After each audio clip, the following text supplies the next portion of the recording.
Mama don't allow no architecture around here. Mama don't allow no architecture around here. Oh, I don't care what Mama don't allow, gonna draw mine modern anyhow. Mama don't allow no architecture around here. Welcome to US Modernist Radio, where we talk with people who enjoy, own, create, dream about, preserve, love, and hate modernist architecture, the most exciting and controversial buildings in the world. You can show your support by visiting US Modernist's massive mid-century modern archives at usmodernist.org. Today, we talk about architect Richard Neutra with guests Raymond Neutra and Barbara Lemprecht. And now, still wobbling in from all the parties in Palm Springs during Modernism Week, George Smart and Bob Langford. Hello, folks. I'm George Smart, and Palm Springs Modernism Week this year was just awesome. We take people there every year as part of US Modernist. If you'd like to go with us for next year, get on our mailing list at usmodernist.org, and when the trip comes out, which will be next summer, you can sign up and go. We'll have a great time. Frank King is still on vacation. He is at sea somewhere, probably in Alaska by now. So back with me as co-host is Bob Langford, producer, reporter, newspaper columnist, all-around good guy, and former bon vivant about town, and former Milton Small modernist homeowner, which is quite an appellation if you live in Raleigh, North Carolina. Bob is still working on our documentary about U.S. Modernist and the amazing gang of modernist fans, which is now in post-production, and he shall serve no film before it's time. Welcome, Bob. I'm glad you're saying that. There's a slight delay, but that's kind of the business we have chosen, if you know what I mean. Thanks, George. Support for U.S. Modernist Radio comes from Sarah Sonk of Mod Homes Realty. She is a lovely single lady who's into pink, the singer, not the color, artisanal chocolate, creative mornings, and pomegranate martinis. At least that's what it says on her dating profile. Sarah Sonk also loves modernist houses, really as much as you do. And she's got the track record and the expertise to help you get the modernist house of your dreams. Hit her on her website, modhomesrealty.com. Or 919-601-7339. Richard Neutra was one of the world's most important architects in his day. And today, his work is even more popular. Neutra trained in architecture in Europe and moved to the U.S. in 1923. At the funeral of Chicago architect Louis Sullivan, Neutra met Frank Lloyd Wright, who hired him to work at Taliesin in Wisconsin. When the work ran out in 1925, Neutra left Taliesin to work in California with Rudolf Schindler. Neutra and Schindler and their wives shared space in Schindler's famous Kings Road house until the Neutras left to tour Europe in May 1930. Richard Neutra designed more than 300 fabulous houses in California and across the country. In 1949, Time magazine featured Neutra on its cover and ranked him second only to Wright in American architecture. After that, Neutra had all the commissions he could possibly ever want. Neutra hired several architects who went on to independent success, including Gregory Ain, Harwold Hamilton Harris, and Raphael Soriano. Our first guest is Neutra's son and a good friend of the podcast. Returning is Raymond Neutra, who has been traveling the world photographing his father's houses the last few years. He is the author of Cheap and Thin, Neutra and Frank Lloyd Wright. Welcome back to the show, Raymond. Thank you, George. Also with us today is Barbara Lemprecht, one of the world's really leading experts on Richard Neutra's architecture. And if you've been in any modernist house that's worth talking about, you've seen one of her Neutra books on the Noguchi or the Nelson coffee table. She is an architect and an architectural historian, and also kind of a forensic examiner, performing environmental reviews and applying for the National Register of Historic Places, National Historic Landmarks, and Mills Act programs. She specializes in modernism, and she's appeared on lots of documentaries, including Globe Trekker, Visual Acoustics, and Coast Modern. Barbara, welcome.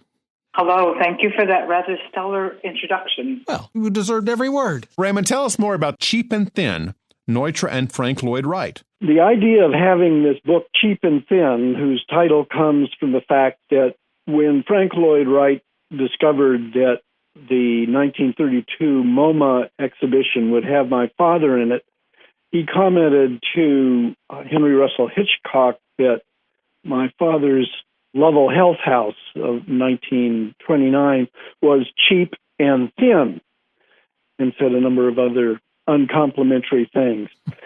But he was on to something in a way, because my father was more focused on economy of means and in lightness and fabrication than Wright was, who tended to veer towards opulence and massiveness in his design. So in some way, there was a perceptiveness, if not a very kind perceptiveness, in that comment.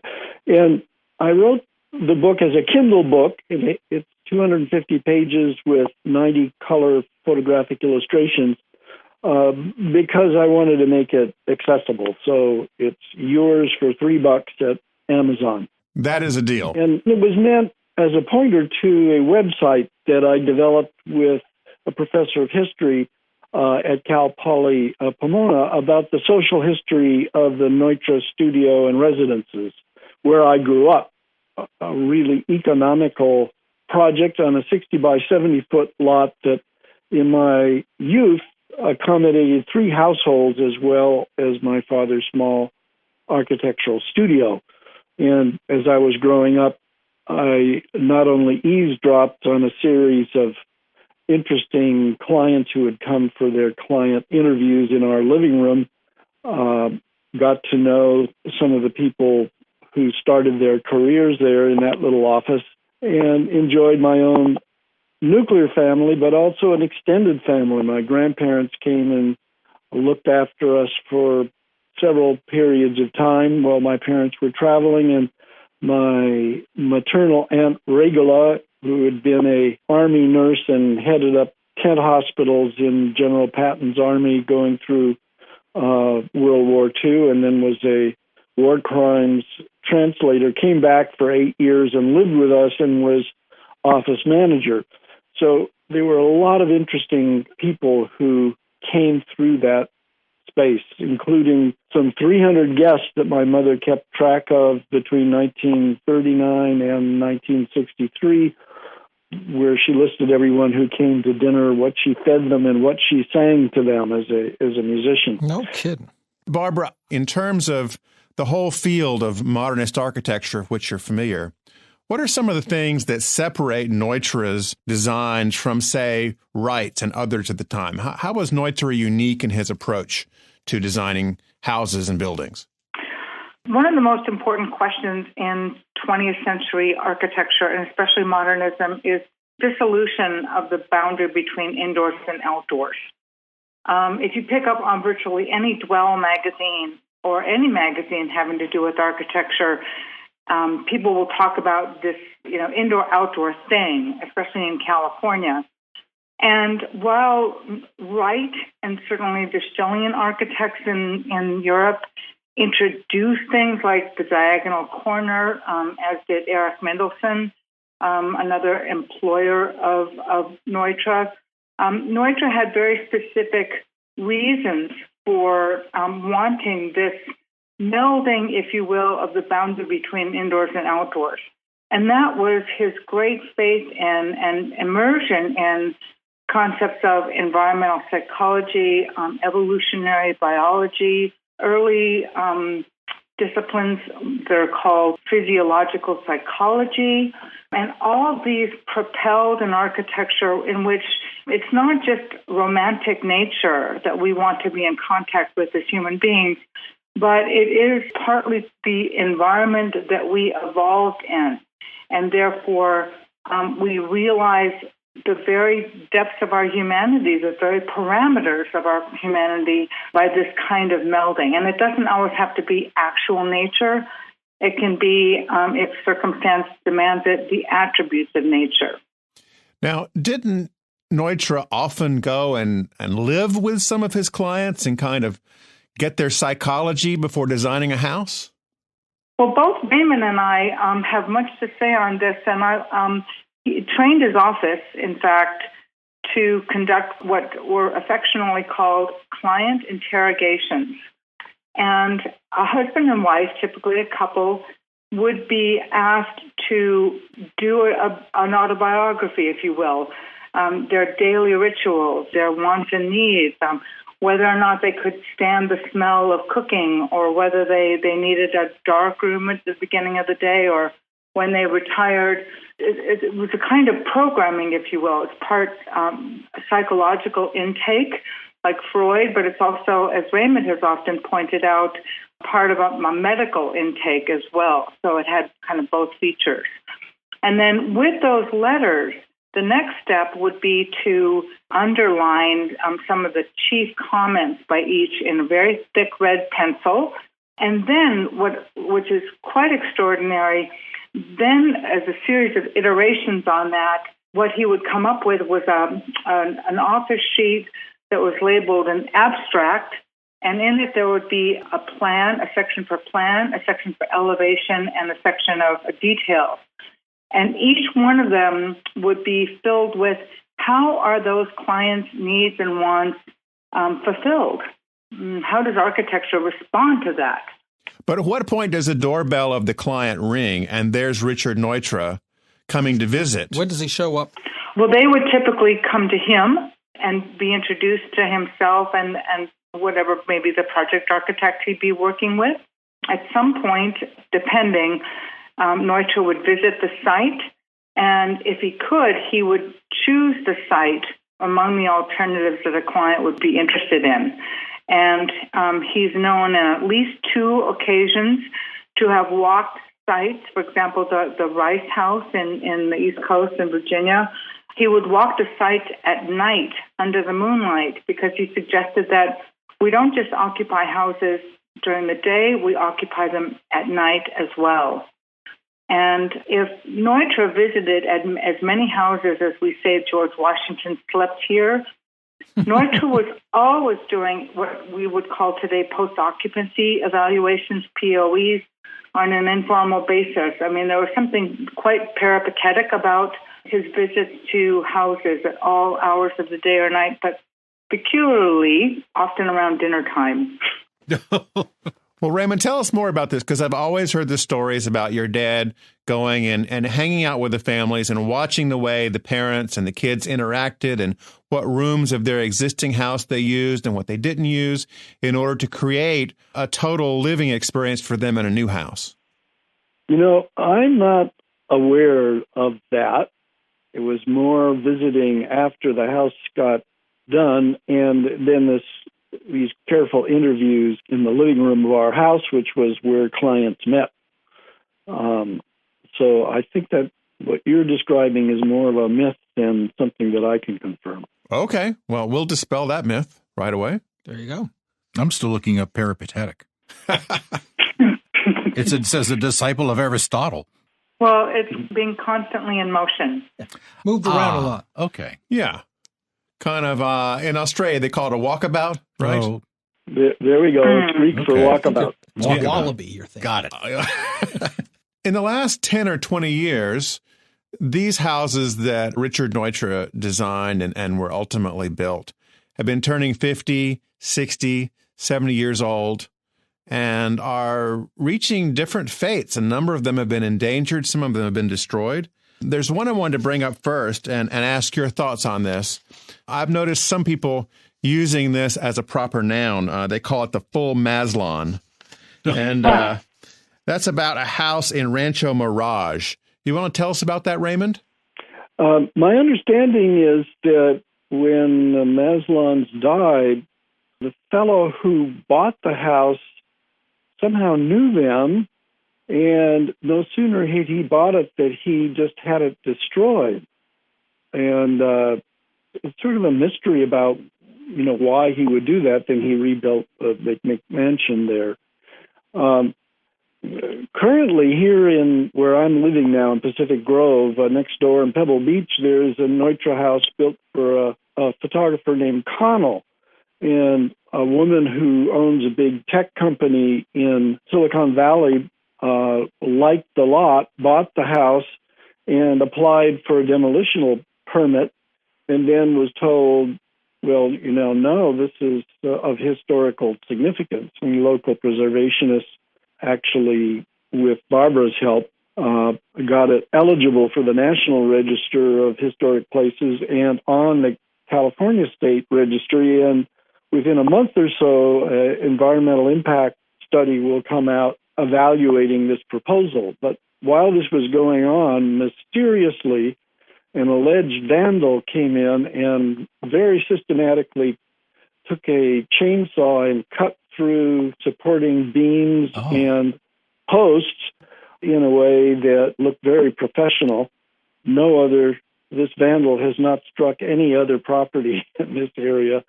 And so this woman who owns that company was ordered to mothball and shore up the building, which he had left open to the elements in hopes that it would molder away. So there's a major effort here to try to block that effort. And I understand from reading about this case that she's maintaining this was a rogue chainsaw-wielding incident. Another one of those. That just occurred out of the blue with no connection to the house at all. In Pebble Beach. Yes. In Pebble Beach. Yeah, as I say, that whoever this rogue is hasn't thought to attack any other building. Coming to theaters near you, Pebble Beach Chainsaw Massacre 2. Yeah. The sequel. Yeah. It's probably safe to say she's not listening to the podcast right now. Well, there's a terribleness to the way that happened, as Neutra mentioned. I mean, the structural, the floor joists and the structural members, the beams, they were sawn exactly where it would wreak the most structural damage to the house. It was an amazing sight. And indeed, and that's the problem with Neutra houses, they're so beautifully, exquisitely sited that they're invariably vulnerable and endangered. The Maslin house commanded the most gorgeous corner site looking down 2 fairways at the Tamarisk Country Club. The demolition happened overnight. It was on a weekend. Nobody knew it was happening. The Maslins were great art collectors. It was a magnificent house. In excellent condition, I understand, too. Yes, it was in great condition. And I and some other people were there the day after it happened, kind of looking at these smoldering ruins. And I have a piece of the fireplace here in my home that I collected. And it was just a terrible tragedy that inaugurated then catalyzed other historic preservation ordinances, but Neutra houses, because of their sites, they're small. There's a quality of humility to his houses, but the sites are typically breathtaking. And I understand part of the frustration from preservationists about the Maslin house was that the new owner who bought it from the family had promised that he would preserve it and not tear it down, and then did it one night. Is that correct? That's my understanding. I don't know much more about it than that. Which is in contrast to the Connell house in Pebble Beach, where the owner, who's had it since about 2004, has always stated her intention to tear it down and build quite a big new house on that site. Yes. So let me ask you both, and I'm just playing devil's advocates here. So where is the balance between owners' property rights and preservation? How do you guys see that point? Well, I think part of it is don't buy a Neutra house if you want to tear it down. There's many other houses, many other settings. Buy a home that is perhaps less worthy of preserving. The thing with many mid-century modern houses, including Neutra's, is that they represent examples of alternate ways of living. And if we keep demolishing these examples, we'll be left with engorged, overly everything houses with none of those examples of humility, but with a great deal of gracious and elegant living. The preservation standards and rehabilitation guidelines provide a lot more air in them for making certain decisions about changing aspects of a particular house, a historic house, that allow people to upgrade and to enter the 21st century while still preserving that which conveys its historic significance in the first place. Is it your experience that most owners in this situation who buy a Neutra house, are they really conscious about Neutra's legacy, or did they find that out after they've bought it and all the preservationists start writing them? Gosh. Raymond, would you like to speak to that? Yeah, I would like to speak to it. I think that it depends where the house is. There's some communities where there's a lot, the real estate people know what they have and are pushing for it. The second thing I would say is that despite all the coverage in the sophisticated architectural magazines like Dwell, this way of living has always been a minority market. Chad Overway, who bought and restored the 1938 Schiff House in the Marina District of San Francisco and spent 20 years bringing it back. It just looked beautiful. He just finally decided he wanted to move up to Sonoma, so he put the house on the market at the same week that a little Hansel and Gretel house on the opposite side of the street was put on the market. This was about 5 years ago. And there were 800 people that came through the house. No one made an offer in San Francisco, but the Hansel and Gretel house across the street sold within 3 days. And what is a Hansel and Gretel house? Well, those are houses that sort of evoke Hansel and Gretel Gingerbread houses, Tom. Oh, okay. Yeah, of course. Well, it's not a Victorian. It's sort little of cottages. A faux Norman with okay. With jelly beans on the front door and everything. Usually owned by a single woman. So despite the fact that, there are people that are interested still, I think it's true that these houses, as Barbara said, exemplify a different way of living. It's not like saying, well, I like Adobe style, or I like Victorian style, or I like Norman revival, or I like Spanish revival, because all of those, what's different is just simply the decoration on the box and some of the fittings of the rooms. But these are radically different in their floor plan and so forth. So it still is quite radical. Interestingly enough, that tradition has worked at least in some apartment houses where architects control the design and people maybe don't have the option for a less modern open plan kind of thing for apartments. It's so clearly appropriate there, or in the hotels for that matter. But in residences, the majority of the market still has clung to old habits. Well, let's shift for a moment. We've talked about Maslon House, which is long gone, and the Connell House, which is endangered and probably on its way out. But there's one recent success story. Yeah, the Cronish House, it has a very interesting history, but it seems to be solid at the moment. Fair? I actually haven't visited that house since it was rehabilitated, so I'm not really sure about that house. I do know that it is one of 3 residences in Los Angeles where there was a collaboration between Neutra and the famed modern landscape architect Garrett Ekbo. I forget who actually restored the building. I think perhaps it was Mama Ratzener. But in any case, the original landscape, however it was originally installed, was long gone. But I think that many of the interior spaces and that famous interior garden space, that certainly was restored. And to give you a little background on the house, the Cronish House was originally land belonging to Shirley Temple. It was one of Neutra's largest designs. And at one time, it was owned by industrialist Norton Simon and actress Jennifer Jones. It was sold several times and ended up going into foreclosure. An LLC bought it, and they were going to tear it down when it was bought by Stavros Niarchos, who is a young Greek shipping tycoon, in 2011. And he has restored it and put a lot of money into it. It's supposed to be really gorgeous right now. So that one has survived and is doing well. It's kind of a success story we'd like to see more often.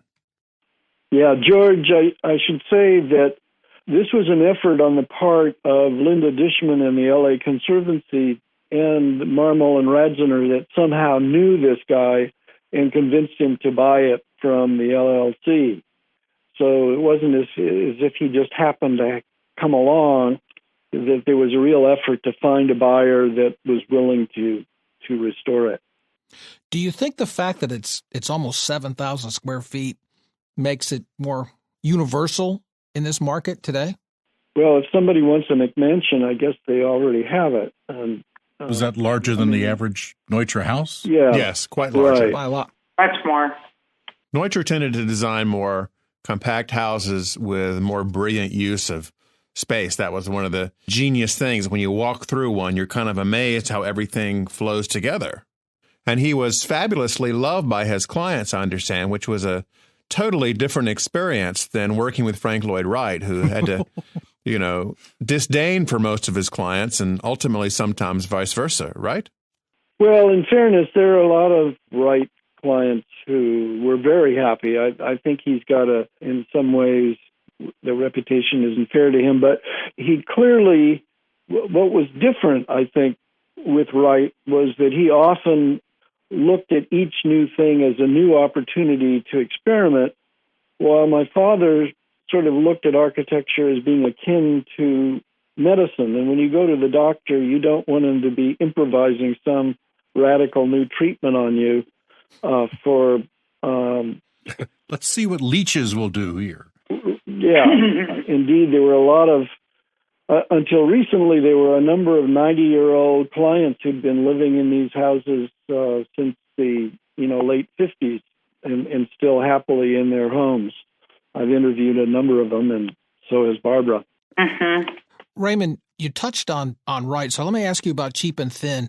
What did you discover when you were writing this book about the relationship between Wright and your father that you didn't know? What was the revelation to you? Well, I was quite familiar because he talked a lot about it. My father was a big admirer.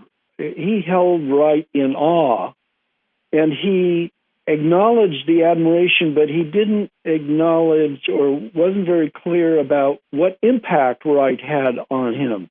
And I got, in this book, I get interested, but what do we mean by impact? Because art historians tend to equate it to imitation. That, well, he imitated this or he imitated that.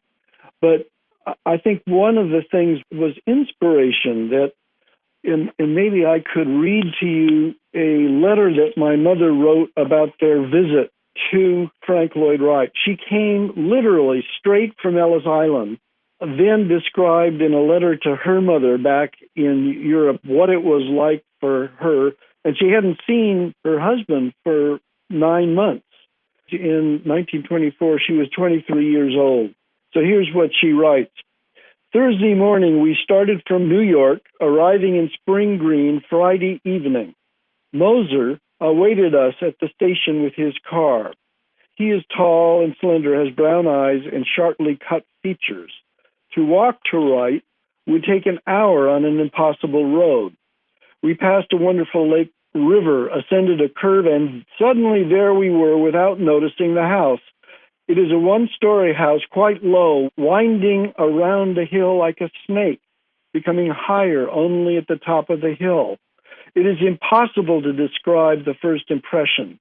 Immense astonishment is paramount. Then one becomes somewhat anxious at the thought to be soon in the presence of a genius, to meet him at any moment. But first, Mrs. Moser came to greet us. She expects her baby today and will have to drive to Madison, which is as far as Basel is from Zurich. Can one imagine any woman in Europe driving 2 hours in this condition? But she was in fine shape. She's tall, slender, has fine features, brown eyes, and could easily be the sister of her husband, a very enjoyable couple. Today, the heir in Taliesin, that's the name of the estate, was charged with electricity. A big industrialist with a wife, daughter, and son-in-law were house guests, and it was to be decided whether Wright would be commissioned to build a skyscraper. All his hopes were based on this. For weeks, all had been prepared for this visit. The office had been enlarged, an annex added for 20 draftsmen. Now, Wright came to greet us. He is well-built, elegant, of middle height, has an expressive head which could perhaps best be compared to that of Liszt, if one cares to make any comparison. Then Mrs. Moser showed us our room, which was rather primitive, having been completed only the day before. Moser had painted it himself. Then we climbed on a flagstone path underneath old trees, a grassy hill bordered by flowering shrubs, covering a stone wall led up to the house, which at the point has several stories. One enters through the kitchen into the dining room, which is very simple, like a farmhouse. The walls are whitewashed. There's no tablecloth, benches all around, milk, cream, fruit, eggs, as much as one wanted. After dinner, we were introduced to the young Japanese architect and his wife, who is also an architect and is as small and thin as a 10-year-old girl. Both are very charming, children of professors in Tokyo. Richard's black hair looks chestnut brown beside their blackness. It's like the world's first Yelp review. A great admiration for Wright unites them all, but a certain state of hate had to be overcome, we are told. He, too, exploits his employees, although in quite another manner than Mendelssohn. Often they have to work 9 hours, although there's hardly any work. He doesn't like it if they do work on their own. If I imagine the house winding around the hill like a snake, the head being up there, then the part where he lives is in the tail. There, first of all, is his living room, which is quite wonderful, very low with beautiful fireplace corner, and above all, an indescribable, magnificent view. People just don't write that way anymore. You don't see that in emails. And this letter goes on, and there are many more of them. And then I discovered in my mother's papers a letter which hasn't been published anywhere, which describes my father's efforts in getting Wright published in Germany. As a result of my father's negotiation with this other publisher, another book was published with color images of Wright's 1920s work. He and de Vries talk about the difference between Mendelssohn and Wright and why they both think that Wright represents something of special interest for the future. Well, Raymond, thank you. Barbara, most people in this age of IKEA don't generally know that architects used to design furniture for the houses that they designed. I understand you're working on a film about Neutra and his furniture? There is an upcoming, what we're hoping to be the definitive documentary on Richard Neutra, which is global in effort. And in 2015, I was very pleased to write my third book on Neutra, which was called Richard Neutra's Furniture, the Body and the Senses, relating the furniture that he designed with his architecture and looking at and how those two things interacted. It's interesting, like if you consider like all the built-ins, for example, there's very rarely hardware like pulls and knobs and things like that on Neutra and Schindler furniture, because for two reasons. One is aesthetic, that you shouldn't see anything that violates a plane, right? Don't introduce gratuitous visual chaos and add to the general cacophony of life. I think there's an aisle at Lowe's called Gratuitous Cacophony. Don't mistake it for screws, nuts, and bolts, because we need those. Right. But all those knobs, yeah. No. Right? But the other reason was a concern for cleanliness, right? That, the housewife, and it was going to probably be the housewife, had better things to do with her life rather than wipe all around the corners or the handles or things like that. If you look at tempered masonite, which when seasoned becomes like rich, dark leather. Or you look at that racy new material, Formica, which, if treated well, will outlast us all. To see certain types of Formica that aren't made anymore, for example, a linen weave that you see in many Neutra houses, or, at least 4 or 5 I've seen yellow linen weave, a bright splash of color. And then, and I've seen this, by the way, in Switzerland and in Los Angeles houses, but also to look at that linen weave and the scale of that, and then compare it to the linen weave, this warp and woof, perpendicular weaving of linen fabrics that are used for curtains. So you start to see how Neutra is exploiting the hierarchy of scale, which is very much like our experiences on the savannas of East Africa. So we have all these kind of neural pathways that Neutra is facilitating and nourishing. Same thing with the diagonal view, right? Wright and Mendelssohn are both famous for diagonal views. Neutra emphasizes this with the spider leg. The spider leg extends our view into space, and that extension of the body permits us to feel more expansive, even though the footprint hasn't changed. I mean, Neutra is continually asking, how many square feet does it take to lead the good life anyway? Probably less than you think if you do it right. So that Absolutely. has tremendous lessons for us today, right? With all this emphasis on tiny houses. No kidding. But how are tiny houses being designed? Is that a rhetorical question, or are you asking the panel? Well, either. So when we're at Lowe's, we should sort of stay away from the knobs, because that will expand our experience of keeping all the planes in line, having a cleaner look and feel. Easier to dust. Homes. Yes, easier to dust, and will broaden our experience of living. There goes my commission for the cabinet company. Yeah, we're not going to get any knob sponsors now. No. Let me ask the two of you about some more recent things and your thoughts on those. I read recently that in San Francisco, I think the other house that was designed by Neutra just got destroyed. This was also one of those middle of the night type situations. They just tore it down and didn't even get a permit and decided to pay some fine after it was over. How did that go down? Well, they paid their fine and got an unfavorable article in the paper, and now they're going to build whatever they're going to build. San Francisco allegedly is a sophisticated city, so there you go. Do you see this being a trend now, where instead of going through the channels, the developers just knock things down and pay the fine later?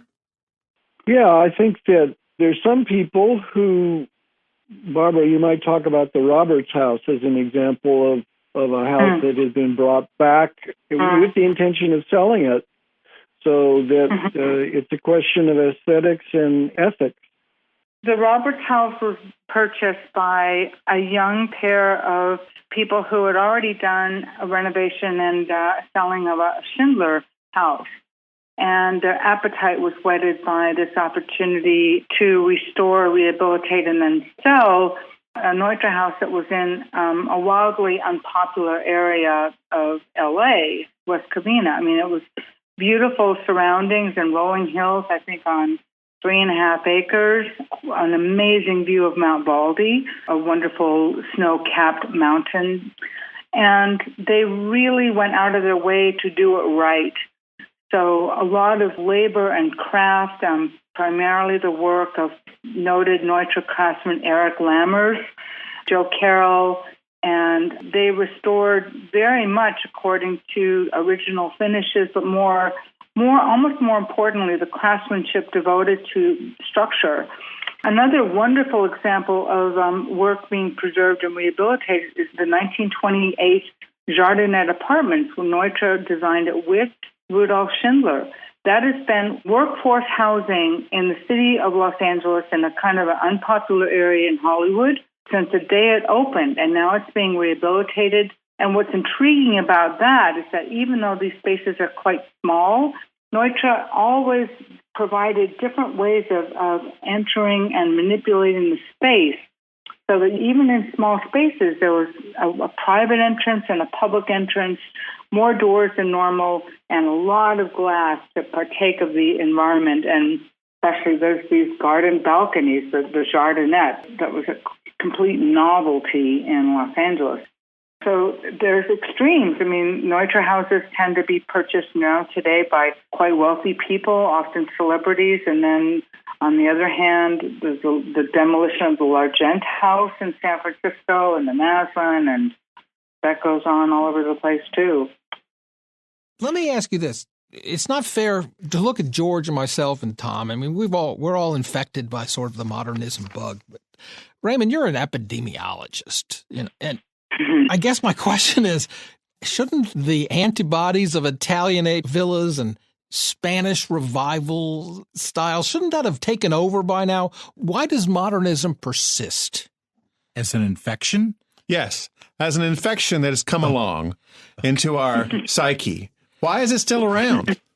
There's no cure. We know that. In some places, it continues to thrive. Yeah. Yeah. There's a guy named Everett Rogers who wrote a book on the diffusion of technology. And he used an epidemic model that there were the innovators, the early adopters, and then when you got to a certain proportion, it would take off. And he started with agricultural things. He grew up on a farm and had a very recalcitrant conservative dad, and he became a sociologist and studied this. So if you look at some of the insights of modernism, as I said, I think it has caught hold in, for example, school design and in apartment design and hotel design. And the market for single-family homes, it hasn't caught hold. And it would be an interesting sociological study. The people who are buying these houses now, I think they're not the same people that built the houses. No. The motivation of the people who built the houses was less a art statement and more a lifestyle statement.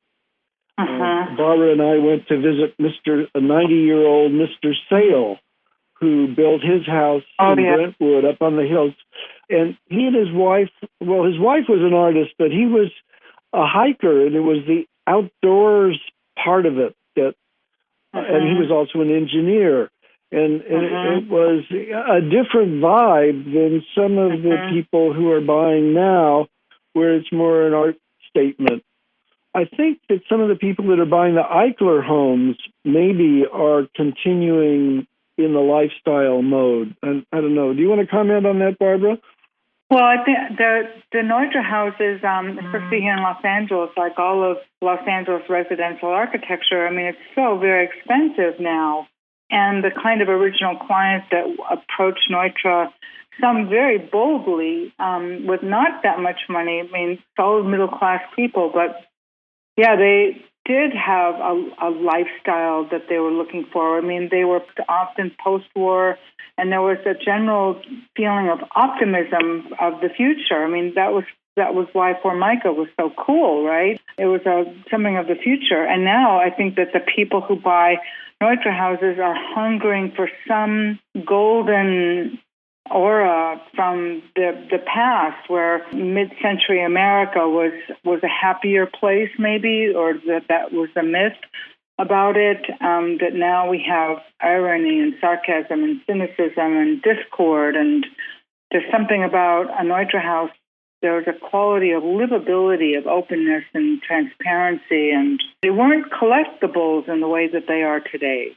To get a good flavor of this, you should look at the movie that the Euler House movie, in which you get the interview with Mr. Euler, who is a high school educated guy who was an assessor in the county near Mount Whitney. And at lunchtime, he would always look at architecture books, and every time he saw something he liked, it was Neutra. And so he wrote my dad, and he physically built his house. No kidding. Up there, and now Kelly Lynch and her husband own it and have brought it back. And there's this very sweet interview about what his thought was, and So the new owner and the old owner talking to each other, you get a real flavor of that difference. You can get the DVD, The Oiler House, at Amazon and other outlets. I think it's fair to say, Raymond, that epidemiologically speaking, once you get the modernism virus, it is very difficult to recover. I hope so. I hope so. We hope so. Raymond and Barbara, thank you so much for joining us on the show today. You guys have been great, and we loved having you come on and talk about Neutra. Thank you. Thank you, George, and thank you, Bob. Thank you both. US Modernist Radio is underwritten by Sarah Sunk, your real estate angel for modernist houses. Give her a call, 919-601-7339. All right, take us out, Tom. Visit usmodernist.org for more information about today's guests. US Modernist Radio is produced by Soundtracks Recording Studios in Raleigh, North Carolina. Our theme song is performed by George Smart and Robinson Earl. Cindy Stratton, which we don't think is her real name, researches our guest from a secret underground bunker. US Modernist Radio is a production of North Carolina Modernist Houses, a nonprofit educational archive for the documentation, preservation, and promotion of modernist residential design. I'm Tom Guild. I've been writing letters for 40 years to Raquel Welch. She hasn't written back. Well, except for the restraining orders. And they're good letters. Yes. I don't know why. Thanks. George and Frank and I will be back in 2 weeks with another edition of US Modernist Radio.